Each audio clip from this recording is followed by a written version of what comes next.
for that lovely introduction. Thank you, Zoom, for recording this. So everybody's going to get a recording after this in case you want to dig in deeper. I'm going to go ahead and get my slides loaded up here. And I know Alexa is sharing all of my links and things in the chat. So you will have access to these slides. You will have access to every resource that I've mentioned. And yeah, without further ado, I guess let's go ahead and get started. So a quick note, we're going to be here for about an hour and 15 minutes. I would definitely recommend grabbing your favorite drink. I've got some green tea here. I've got a smoothie too, just in case. And I would also recommend either opening maybe a new Google Doc or a Microsoft Word document, or if you're a little bit more analog, you're probably not going to see it because it's going to blur it, but maybe having a journal and a writing utensil handy, because we're just going to be taking a lot of notes and thinking about our personal content style guides. So quick intro, my name is Maddy Osman. Here's the reason why I'm hosting today. I run a company called The Blogsmith, which is a data-driven content agency for B2B technology brands. And I'm also the author of a book called Writing for Humans and Robots, The New Rules of Content Style. And really, this workshop today is based on a lot of the same things that I talk about in my book. And it's also based on the Blogsmith Style Guide, which we're going to dig into today to use as inspiration for your own style guide. The goal for today's workshop is to start your own personal brand style guide and also to leave with inspiration and resources to keep working on it. I'm sure I'm going to say this again throughout this workshop, but really the idea of working on a brand style guide is, first of all, the most important thing is to just get started. The second most important thing is to not get overwhelmed by looking at maybe other people's brand style guides. Mine, for example, has been in progress for many years. I've worked on it with many members of my team, and don't fall into the trap of comparison. It's the thief of joy, I think, in this case. And really, everybody starts from somewhere. And so today we're starting, or maybe you already have a brand style guide and today you just want to spend some time working on it, making it a little bit more detailed. I think that's a great goal too. So I want you to keep that in mind, that we're not necessarily focusing on finishing this today. We're really just getting started. And the other benefit of attending this workshop is that, again, I'm going to be sharing a lot of resources that you can use even past today as inspiration to keep going. So what is a brand style guide? I feel like we should probably start there. This is my definition. There's other definitions, of course, but mine is basically that a brand style guide is a reference that your writers, if you work on a team, editors, if you work with them, and also potentially clients, if they're interested to kind of see how things are made behind the scenes, can use to understand how and why to do things a certain way on behalf of the brand. And the brand might be you. So we're kind of talking about a couple different, potential use cases for a style guide today. It might be just for your projects, or if you're joining us today as a freelance writer, or maybe a content team lead, somebody who operates in-house with the brand. I think that every one of these audiences can get something that can help you to be more consistent and to then create higher quality content that is representative of your brand. It's worth mentioning in this topic of style guides that there are different types of style guides. There's visual style guides, which is something that more on like the graphic or web design end of things you might be more familiar with. And that's everything like typography that you use, like font choice. It could be, the colors that you use for your main color, your accent color, logo use guidelines. To some extent, we are talking about those things because in the brand style guide that I'm talking about is more about written guidelines, for copy and things like that. At the same time, there is an interaction, especially in the content that the Blogsmith is creating for our clients. It is both visual and sort of like editorial written. And so there's space for both of those things in your brand style guide. And also my brand style guide is going to probably look different than yours. And we're going to talk about some of the ways that it might differ just in terms of going through the example examples that I'm going to share with you. So again, just make it relevant to you, to your team, to your projects, and skip any sections or notes that really, don't make sense for your use cases. I wanted to share why I made my style guide and how it really helped me to scale both my writing projects, but also my company. So I started as a freelance writer and kind of got to the limit of what I could achieve on my own. Everybody has the same amount of time in the day to do, what we need to do. And I was hitting that limit. And so I was thinking about, well, what do I want to do next? Do I want to, take on more projects? Do I want to do different projects? Do I maybe need to reconsider my business model because I am hitting this wall? And so in deciding what I wanted to do next, which eventually became moving towards more of an agency model where I was working with more writers and then as a result, more editors, that's when I developed the Blogsmith Style Guide, which we're going to share in just a moment here. And it was really me taking what I knew about my writing style, what I knew about great content and, what gets engagement, what gets results, and then just kind of brain dumping it into this document. And so that's where it started. I hired a couple writers. I hired my first editor after kind of being the editor for those writers. And eventually my first editor was really, really important for helping me to develop the Blogsmith Style Guide. We kind of co-created it together as we went through edits, her doing a round of edits, me doing a round of edits, and taking notes for basically every writer's piece that we worked on together. And so the style guide started to come together. And then really once it started to be established, once we fleshed it out to a point where it was fairly exhaustive, or at least had a lot of detail regarding things that we normally come across, that's when I was able to scale my business to new heights.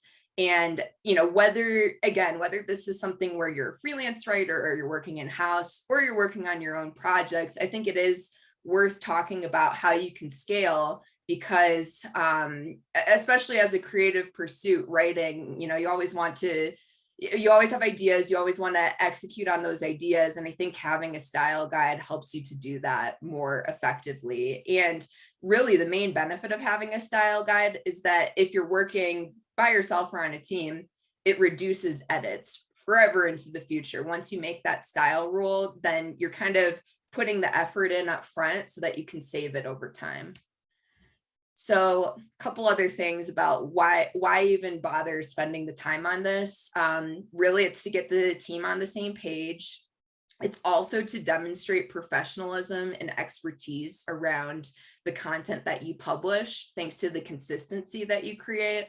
So one thing that I always think about in terms of consistency and professionalism is the user experience. And let's just say that you're publishing content on a blog or something like that, on a brand blog, that's the topics are kind of consistent to that brand.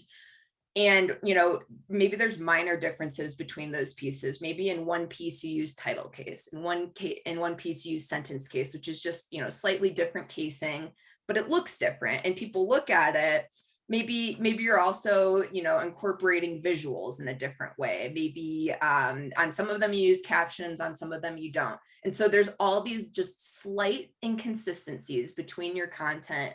And for that brand, the goal is to be consistent, because to me, my perspective is that consistency leads to trust.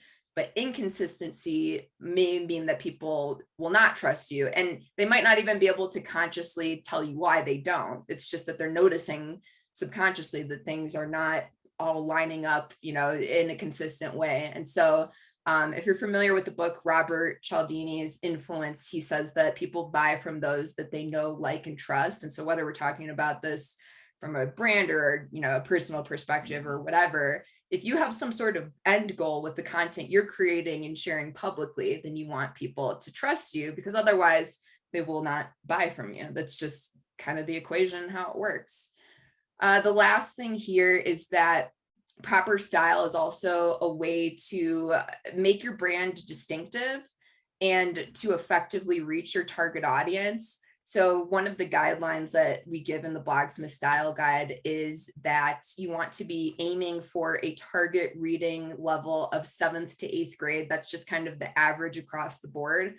But your brand, you might be targeting somebody, maybe it's an audience of people with PhDs or something. And so in that case, you would want to adjust that. And that's just one way that you can use style and your approach to writing and creating content to effectively reach your target audience. So just there's little things to think about. We're also going to talk about tone of voice and how to define that for your brand or your personal style. And that's another way that you can do this too.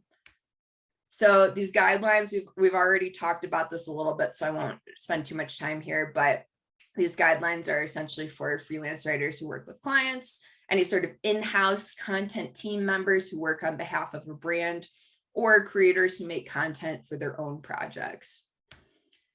And then just like one or two more things before we get into some specific style guide details.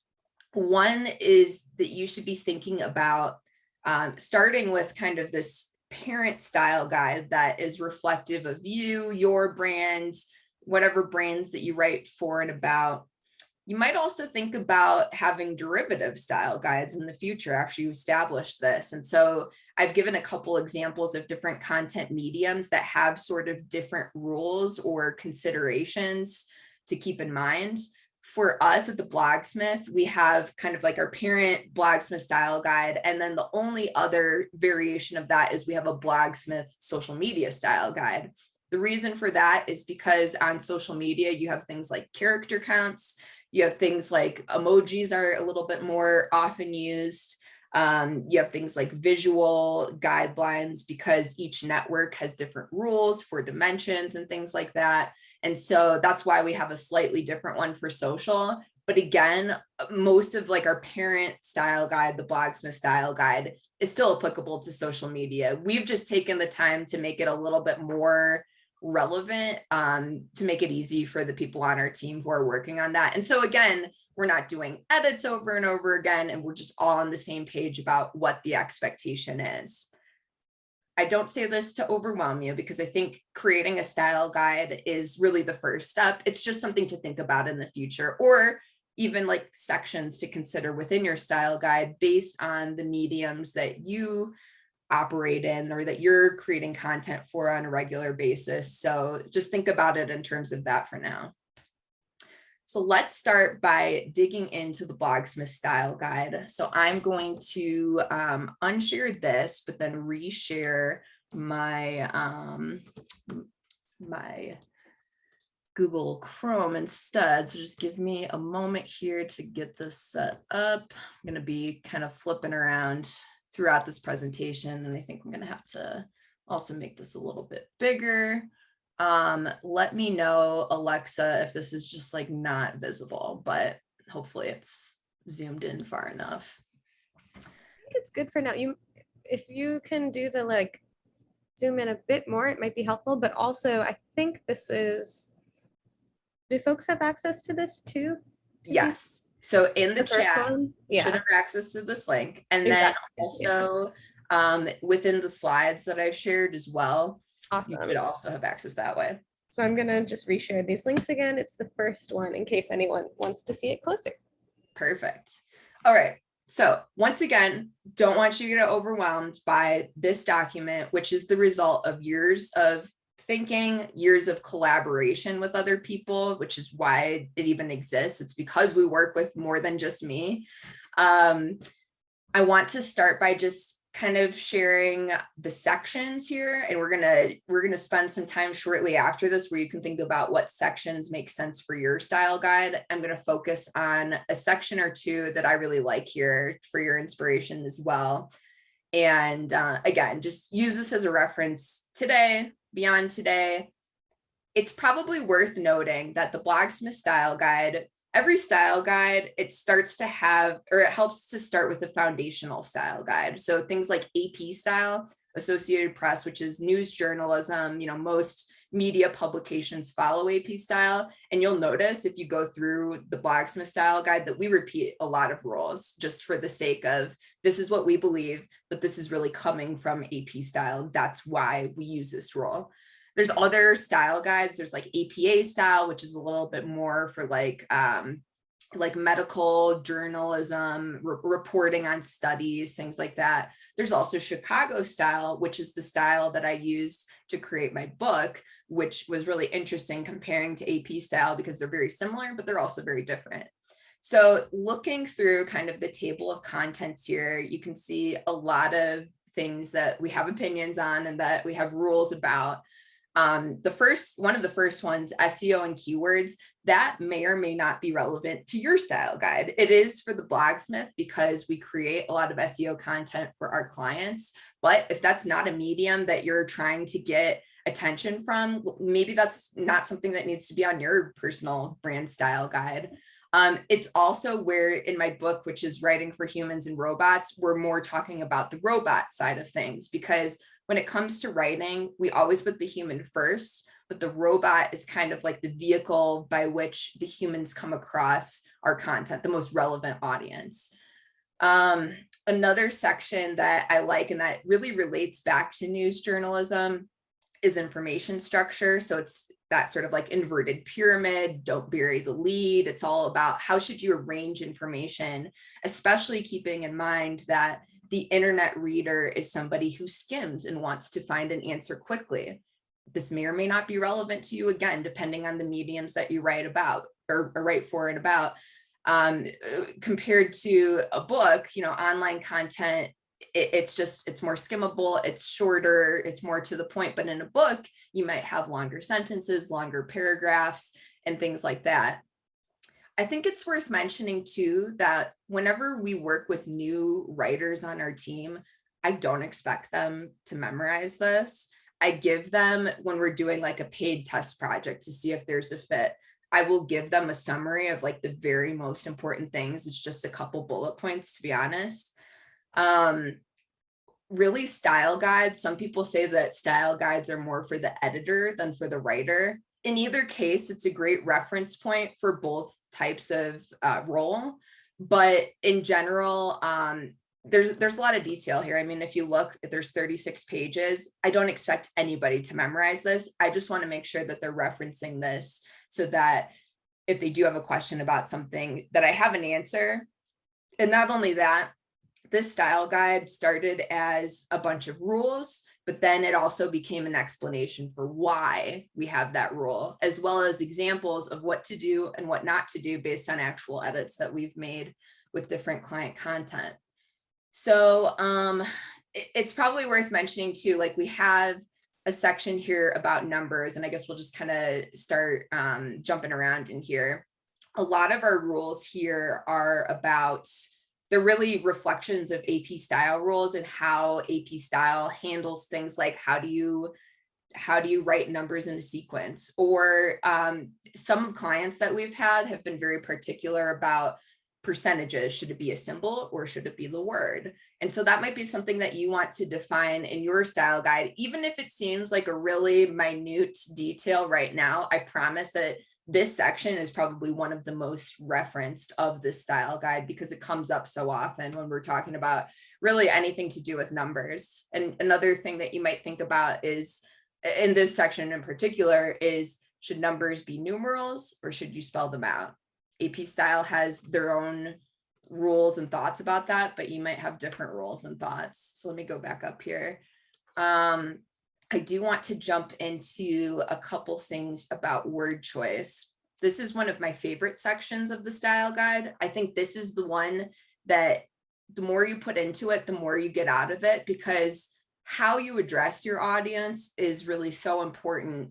And it can make a big difference as to if you eventually make it through to them. And if you're trying to sell something, if you actually make that sale. So there are a couple things here. I'm going to stop sharing this in a minute to share a couple thoughts on word choice and how to be concise. We're also going to talk about a little bit later defining specific terms that that come up often in your writing. So I'll get back to that in a minute. This is another favorite section of mine of our style guide. It's about inclusive language and not unintentionally alienating your reader. And there's a couple different ways that you could do that. So I'm going to stop sharing this for right now. We're kind of going to be jumping in and out of a couple different things here. So let me get my slides back up. And then very shortly, we're going to have some time to kind of workshop this a little bit. So in speaking about word choice and using thoughtful language and being concise, which is a good tip in general for writing for the web, probably for writing for almost any medium these days, given the nature of people's attention spans, here are a couple just really quick hits that maybe you want to add to your brand style guide, or maybe you just want to think about. So first, be concise and cut fluff. An example that we give in the Blogsmith Style guide is words like simply or just don't really add much. So instead of something like simply open the app, you would just say open the app. Get to the point. Also, another way to be concise is to use strong verbs, which tend to be a better way to communicate meaning than adjectives. So let me give you another example. We're thrilled is a lot better than we're very excited. Very excited, you can say that more concisely by saying thrilled, and it's a more exact term for what you're trying to say. And then we talked about inclusive language, so let me give you an example for that as well. So use people first language. This is another excerpt from the Blogsmith Style guide. Use people first language that doesn't put weight on descriptors over characteristics. For example, you might refer to someone with a hearing disability as a person who is deaf instead of a deaf person. So again, be thinking about how you might be unintentionally alienating people. I think another one that comes up often, both in written communications and in spoken communications, are words like clearly or obviously. You might think that something's clear or obvious, but if somebody is coming to you to learn something, then it probably isn't. And so you don't want to make them feel stupid, basically, is what it comes down to. So yeah, so I just try to like eradicate that from any of our writing. So let's take some time now, download some of the things we've talked about. I have an example of something you could do with this time, but I want you to take any notes that feel relevant given what we've talked about so far. So take 5 minutes to write or expand on some of the details that you can define for your personal brand or a brand that you write for, and then use one section from the Blogsmith Style guide as inspiration and focus on fleshing it out with your preferences. So maybe pick like word choice or the SEO or like the headings or images, and just start to jot a couple notes. You might also just go in and highlight a couple things from the Blogsmith Style guide. You can make a copy for yourself and you could just add some highlights or comments on something that you want to expand on later. So we've got 5 minutes on the timer done.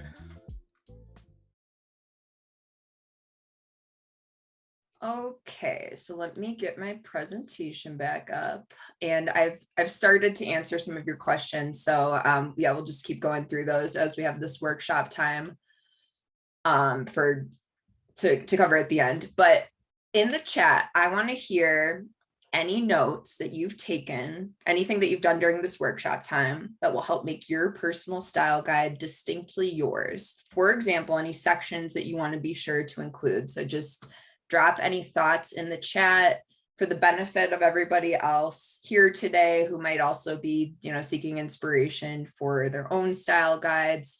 And so we'll just kind of keep an eye on that as we continue through, and maybe I'll call out a couple specifics. Okay. Stephen mentioned the 4 dimensions of tone. We're going to dig into that in more detail very shortly. Reflecting on writing and video intention guides, being consistent when I film myself from Oliver. I have a checklist for myself when I create YouTube videos that helps me to make sure I'm doing everything that I need to do. So on the same page about that. Another from Emerson about the tone guidelines. So cool. We're going to be covering that really soon. And I think you guys will be excited about that because it's such an easy way to build in some distinction for your brand. But let's keep moving for now. So I wanted to talk a little bit about proper spelling, especially when you're writing for and about certain brands. And we'll start with this Dale Carnegie quote. I'm sure many of you are familiar with the book, How to Win Friends and Influence People. It's one of my all-time favorites. And so Dale Carnegie says, a person's name is to that person the sweetest, most important sound in any language. And if you're anything like me, I have my name in my email, Maddy, spelled the way that I want it spelled, but somehow, like, tell me if you feel the same way, but somehow people mess it up when they email me, and it'll be like Maggie or Mandy or, you know, whatever. And it's just like, it's literally in the email. Like, how could you mess this up? And the point that I'm trying to make today is that it's so important to get this stuff right, especially if you want to leave a good impression on your audience or about the brands that, again, you're writing for or about. So let me give you some examples. These are some of my favorite common misspellings of brand names that are like very pervasive in my industry, that come up very often in the content that the Blogsmith is writing for our clients. So first of all, really, like, the biggest one for me is WordPress. We write for a lot of WordPress brands. We work for a lot of web hosts specifically. And so anytime I see WordPress spelled with a lowercase p, I cringe a little bit. There's actually a PHP function that you can install on your WordPress website that will automatically correct for when you spell WordPress incorrectly with that lowercase p. It's called capital P. Dang it, look it up. It's kind of funny. But it's because people just really resent when people get this wrong. And so HubSpot is another really common example. I see it spelled all the time with a lowercase s. And so you'll notice that both WordPress and HubSpot, and really this next example, are kind of a conglomeration of two words: WordPress, HubSpot, MailChimp. And that's like a fairly common, I would say, naming mechanism when it comes to software as a service brands. What's interesting about these first two examples is that they don't inform the last one. And this is, again, where having a style guide, being thoughtful with language, you know, just, you know, dotting your I's and crossing your T's. This is why it's really important, because MailChimp, you would think that it should be a capital C, and that's why people often spell it that way, because they're probably thinking about WordPress or HubSpot or whatever. But MailChimp is actually spelled with a lowercase c. I'm going to stop sharing this really quick because I want to show you another resource that can help you with this, in addition to your style guide. So give me just a second here. So this is a Grammarly tool. Every writer and editor on the Blogsmith team has a premium Grammarly subscription. And one of the reasons is because then we can create this Blogsmith style guide that we all have access to. And so we go through and we define some of those things. Like you could see HubSpot is one of those ones that I just brought up. SEMrush is another really popular misspelling that I've seen recently, because they actually rebranded, and it used to be a capital SEM and now it's just capital S. But anyway, the point of this, and I'm not sure, I would assume that you could still use it on an individual account too, but it's just nice when you're working on a team to have these common things spelled correctly. We're going to talk also about things like e-commerce. It's not a brand, but there are multiple different ways that you could spell that. AP style specifies that it should be e-commerce, not with a capital C, for example. So those are other things that you could add to like Grammarly style guide, in addition to if you have a document kind of like the one that I've already showed you. But it's nice because all those suggestions just pop up when you're in Google Docs, wherever you have Grammarly installed. And then it's really easy to just fix it instead of having to like go to the brand's website, reconfirm. Yeah, just hopefully a helpful tip for you. So let me jump back into my slides here. All right. So maybe let me give you a couple more examples before we do this. Actually, I'm going to give you another moment to think about some common words and things that you want to add to your style guide. But first, I want to share a couple more examples. So if we go down here, this is kind of continuing that conversation of like e-commerce. And I know that one of the questions in the chat was like, how do you reference AP style rules? So here's a good example. It's usually shorthand, just like, this is what AP style guide says. You know, we're doing this per AP style rules. We're not necessarily expanding it into a lot of detail, but just to say like, we're doing it because of AP style. And that's because it's a standard that most of our clients would accept.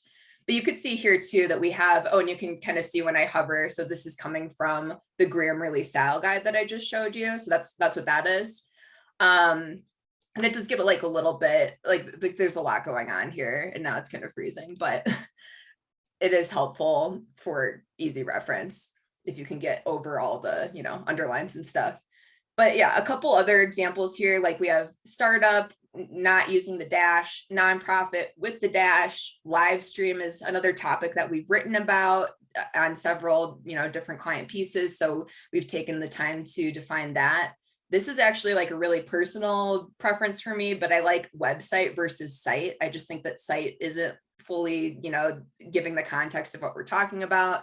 Web page, web page with the space, you know, some other things like short link, internet, we don't capitalize it per AP style rules, which might go against what you think is, you know, the right way to do it. But the right or wrong way is, it depends on your personal style, and it depends on if you are following any foundational style guides. Same thing with call to action. It's something that comes up a lot because we're writing about digital marketing. And so it made sense to define that in our style guide as having those dashes so that we could be consistent and not produce content where in some cases it just has spaces. So let's go back then to my last slide here, which I'll flash really quick. And then we're going to go back to kind of workshop mode here, but just so that you have the prompts. So I want you to take 5 minutes to think about you know, common brand names and their misspellings that are things that you write about, or terms that come up often in your writing that you just want to make a distinction, like this is how we do e-commerce, or this is how we do internet, or whatever it is.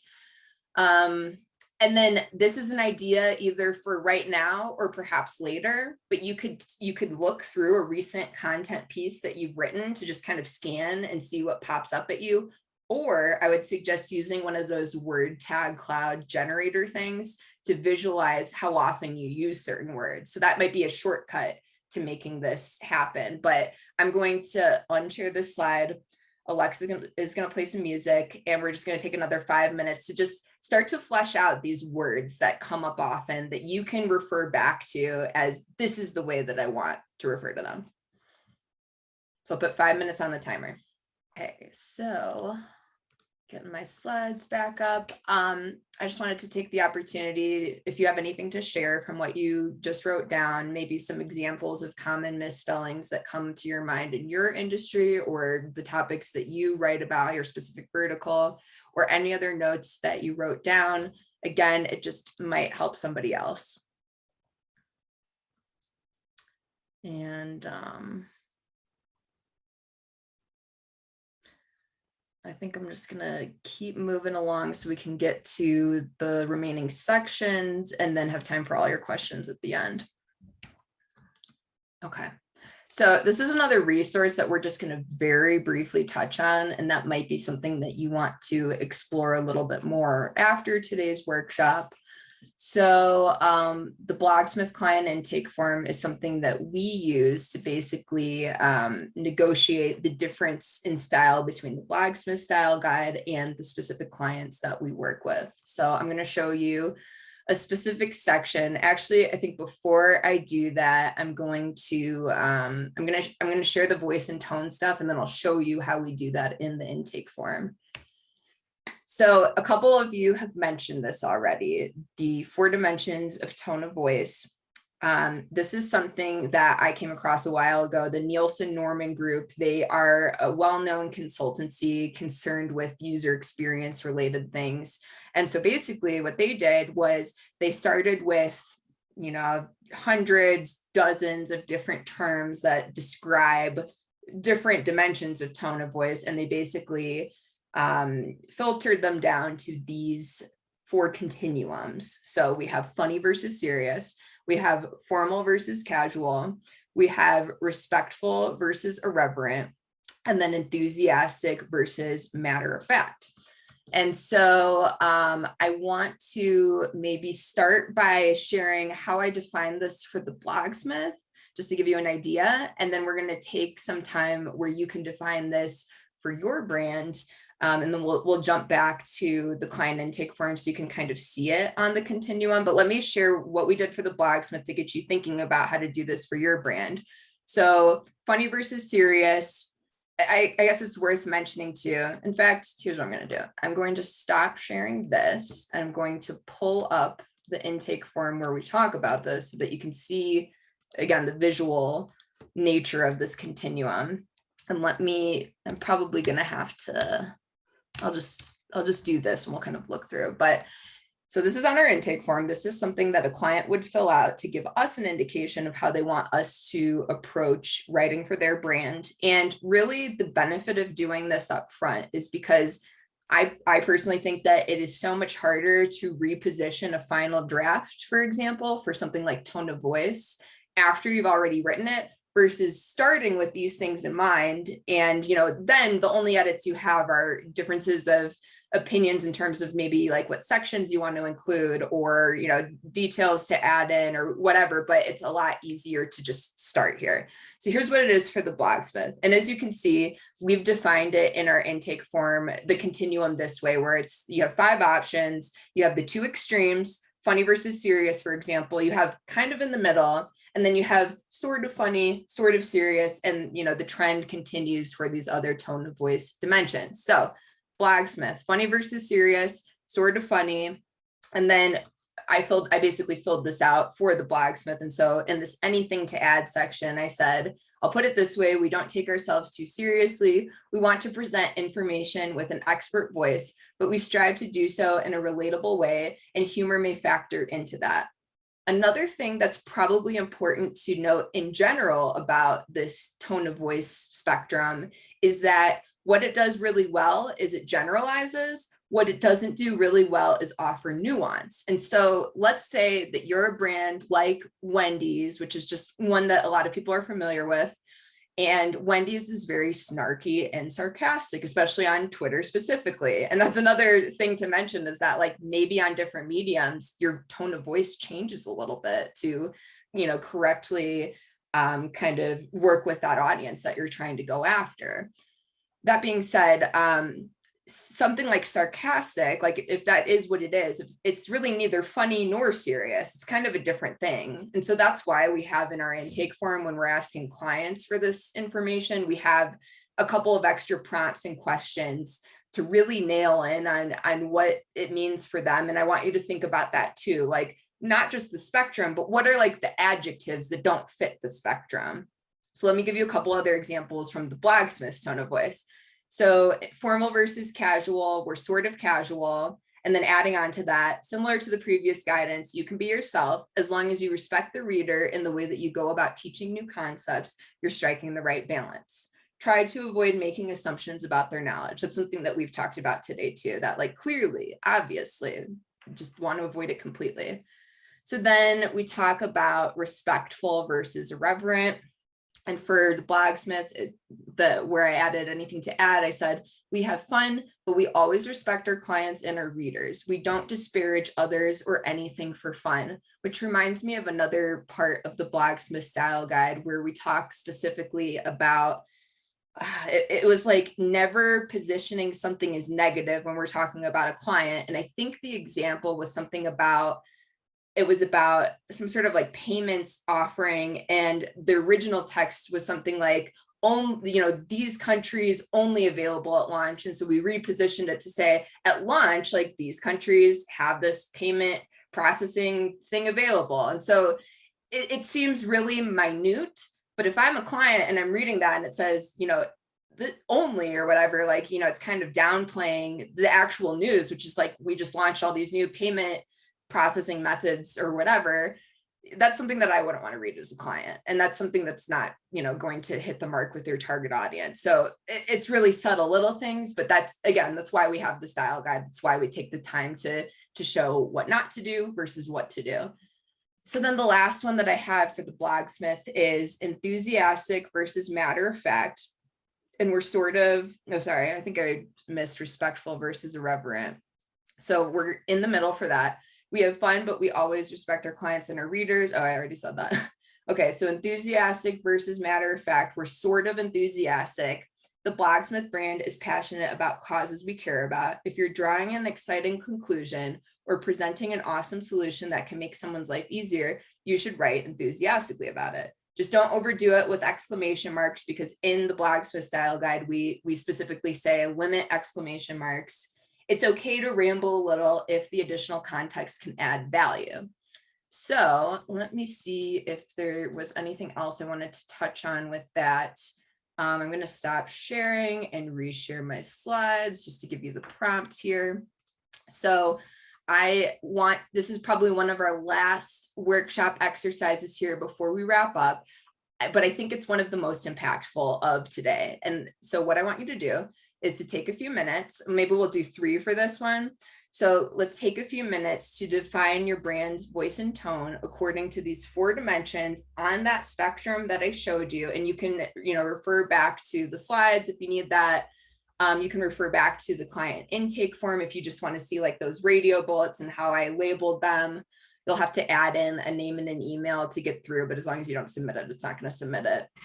And just take some time to think about this, think about some maybe adjectives you can add to be more specific, or any other notes you want to add, kind of like I shared for the Blogsmith. So let's put 3 minutes on it. I'm going to stop sharing this, but again, you have some resources that you can use, and then we'll come back and kind of finish this off. Okay. So if you have any thoughts that you want to share based on what we just worked on, again, please share those thoughts in the chat.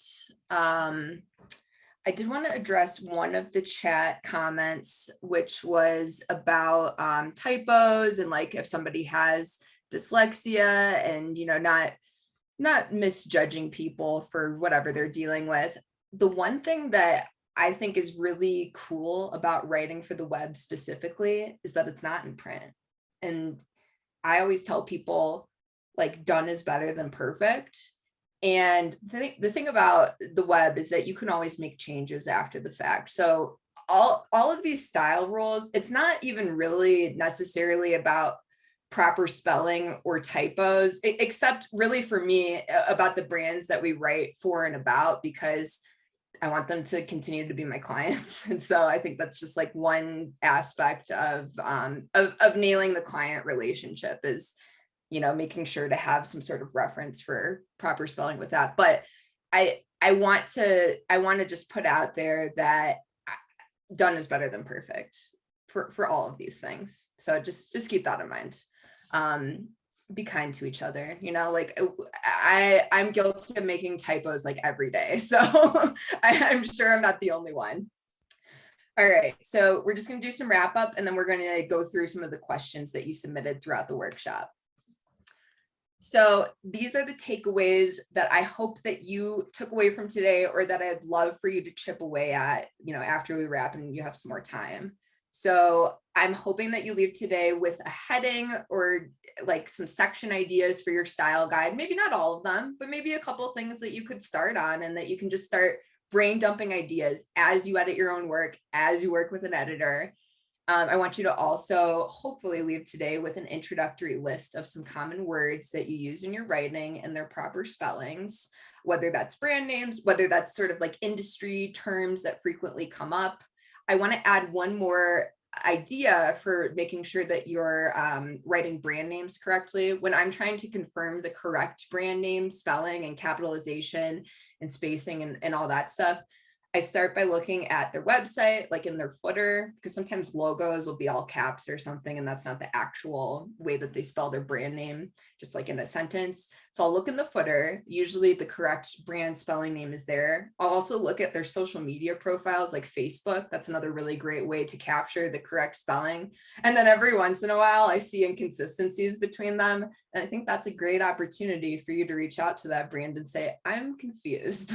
And maybe you want to consider standardizing the way that you spell your name. I also hope that you left today with just some basic ideas for a tone of voice on that spectrum, and that you can continue to refine and add to it. For the Blogsmith Style Guide, like our specific tone of voice, it's something that I'm always thinking about. I'm always refining. I'm always thinking of new ways that we can sort of make it specific to us. But that is your opportunity to create distinctiveness for your brand. It's within that tone of voice spectrum, and then expanding from there. And then, of course, I hope that you use some of these resources, maybe come back to the recording and use it as inspiration to keep chipping away at your brand style guide. Because I can tell you, I want to say we started the Blogsmith Style Guide like 2 or 3 years ago. It is always changing. I just added an update to it yesterday, based on something that we've been discussing internally. And that's normal. It is always changing. It's never done. And, you know, today is the second best time to start, besides yesterday, on just getting it started. So don't get overwhelmed. Just work on adding to it. So a little bit more about my book. I'm not sure if it's going to let me show it, kind of, with the little blur thing I have active. This is a proof, because the print version of it will not be available until July 18th. So this is the one that I've been going through to just make sure everything looks good in the meantime. So writing for humans and robots, probably going to be most relevant to you if you write for the web. But again, we cover a lot of the same things that we talked about today. So, you know, whatever your medium is, there are style rules within this book that will be relevant to you.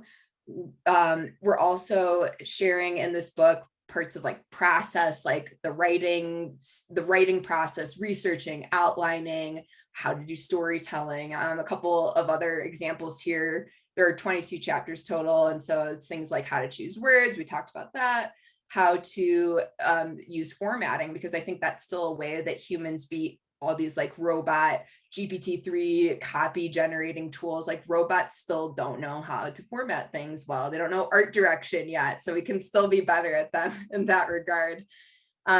Writing titles and subheadings. I know there are a couple questions about things like that we'll get to, but that's an important thing to think about: proper casing, how to generate good titles that people actually want to read, you know, that inspire them to click through and things like that.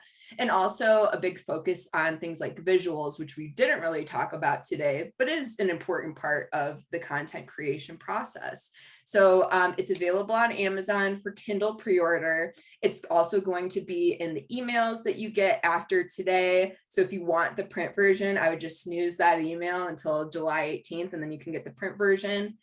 This is a testimonial from one of the people I asked to review the book. And he says that he's thinking about using this for his writer onboarding.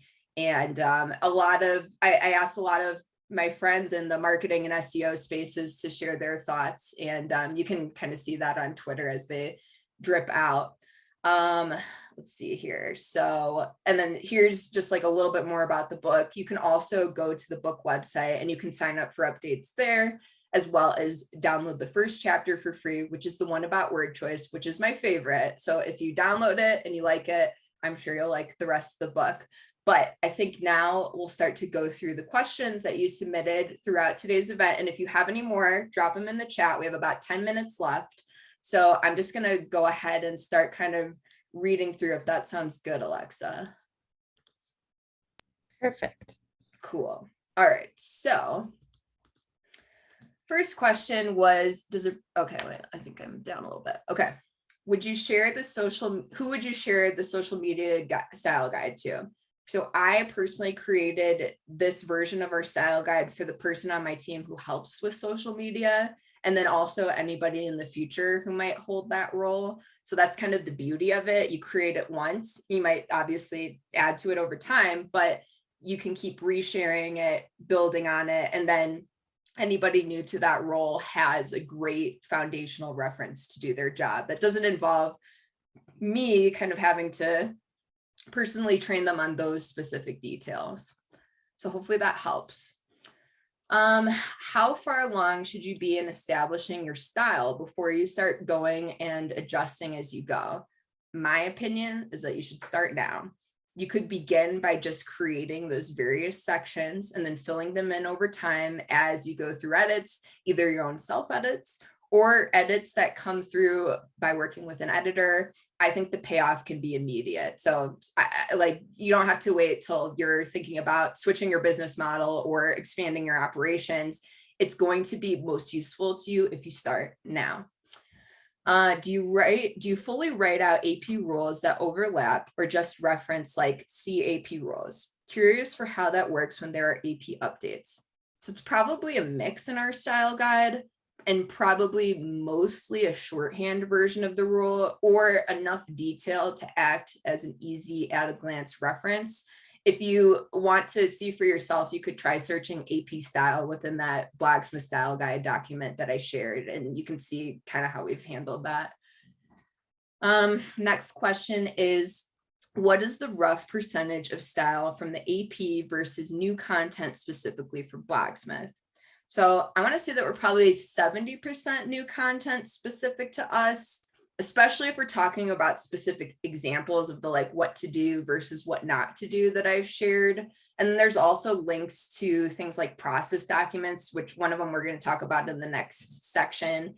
So, you know, it's fairly tailored, maybe 30% rehashing AP style rules, but that's definitely an approximation. And I don't think there's a wrong or right percentage. You just build on it over time. And again, AP style is such an excellent starter reference point that it's worth repeating their rules for easy reference within your style guide. Okay, so then somebody asked, this might be too specific, but can you explain more about the Haro query section in the style guide? What is that? So this is a really specific use case of how we create content by gathering insights from subject matter experts. And if you're unfamiliar, Haro is short for Help a Reporter Out. It's a thrice daily newsletter sent out to experts who sign up for it. And it's organized by categories like business or like lifestyle or medical or whatever. And so you can kind of scan through these queries. It's journalists who are looking for expert sources that they can quote in their pieces. And what I've found is that it's just good. It's good content to add to articles that we're writing about that makes it more unique because we're including expert testimony. You sometimes get a lot of spam results. You have to just kind of know how to shift through, or something that we do that you can see in the style guide on that document is we add qualifications that people have to have in order for us to use their response. But again, the benefit is that you can probably get a media quote if they like your response, and possibly a backlink. So that has actually been a very fruitful backlink building scheme of sorts for the Blogsmith, is to just look through those queries. It's definitely time intensive, you know, because it comes out 3 times a day and you have to kind of be quick to respond if you want your query to be used, but it's something to think about. Okay, what if you have different styles on your blog, like a scientific article written by an expert with technical language versus maybe a scientific article that's very popularized, or I would assume like a summary of like a scientific study. So you can definitely, you know, define different styles within your style guide. And I would say, as a reference for if you're looking for inspiration to do that within your style guide, check out the special considerations for various post types section in our style guide. It touches a little bit on how we handle different formatting with specific rules for common post types that we write about, like listicles. We have like a very specific way that we approach that. And then we have a long and short version for different types of listicles that we're creating based on different word counts. Next question was, and we're almost at time here. I think we're going till 15 after, so I'll keep going for now. Does a premium account on Grammarly give you style guide references? The premium one does. I'm not so sure about free, but again, like I went in and added a lot of those things. I can't remember if it started with like the basic, you know, rules that you could then edit. So you'll have to check that out.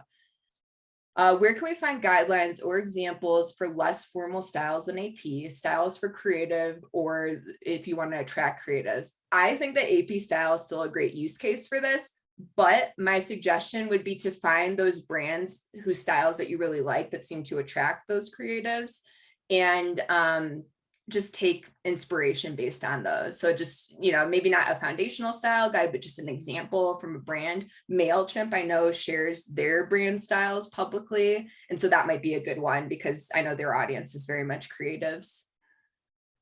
We have a question that's, what are your thoughts on sentence case versus title case for blog titles and blog copy? I think I prefer sentence case because it's easier to read. The capitalization at each letter in the phrase kind of stops you as you read it. That being said, I know the Blogsmith, I think we have title case right now, and it's just a matter of being consistent, even though like what I really want to do is sentence case, and it's a bigger project to go and fix it. So sometimes, again, done is better than perfect. Sometimes you just have to keep moving forward. You also want to think about if you want to have a different rule for casing within your subheadings versus like the title of the article. So you might have two different ones for the actual title and then the subtitles. How can we help people find misspellings that they might be making, even for normal words not included in your style guide? So in my book, chapter 16, I talk about my writing process, and I give 6 different self-editing stages that you could take to identify basically any issue that can come up, whether it's formatting, whether it's spelling stuff, whether it's factual stuff, things like that. So definitely dive into that. I think I've been sharing some of those details on my Twitter too. We have time for like 1 or 2 more. So there's one question that I thought was awesome because it shows that this person already dug in a lot. The style guide mentions writing with conviction. If you make a claim, don't cast doubt or downplay it by using words like likely or maybe. Own what you're writing or don't write it at all. Really important. But then under writing about SEO, we say avoid absolutes unless you have a cited, very high quality source of proof. So yeah, it's one of those things where there is a little bit of like conflicting information, but what I say to people on my team is if it's something that you can't say with conviction, you add some kind of support, like a link to a case study or a document from Google, and you say, here's what we think based on this, source that comes from a credible place, maybe, like an SEO agency that's known for, being someone that you can follow and trust.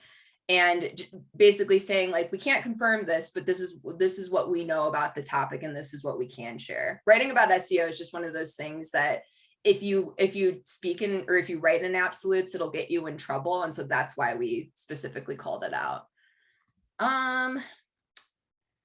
If in your personal brand, you put out content on multiple areas or target audiences, is it okay to be funny in one sphere and serious in another, or are you risking muddying the waters? I don't think so. I think as long as you're true to that voice on that medium, then you can certainly have different voices. And I think the Blogsmith is like this too, to some extent. I think there is variation, differences.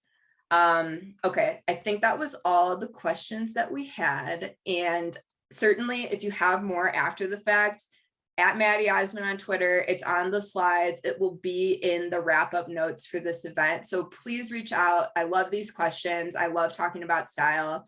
And I really hope that you had a productive session today and are leaving with some things to think about for the future. And thank you so much for coming. Thank you, Maddy. That was action-packed. If you ever want to come back to host another field trip, I think all of us found that extremely useful, including me, who is currently writing our blog. Very grateful. Awesome. Annie is on the call too. We are so grateful. If y'all would like to save the chat, now is a moment to do that. Another reminder that we have a survey that pops up after the field trip. Those are extremely helpful. And they give the hosts something that we can give back to them, which is our feedback and our love. And so Maddy, I would also recommend you save the chat because there's a ton of love in there for you. Actually, if anybody would like to unmute and say thank you all at the same time. Thank you, Maddy. Thanks, Maddy. Thank you. Thank you, everyone. Thank you. Gracias. So valuable. So valuable. Thank you. Thank you. Thank you so much. Thank you so much, everyone. Thank you, Maddy. We will see y'all tomorrow. We are closing up in 3, 2, 1. Bye.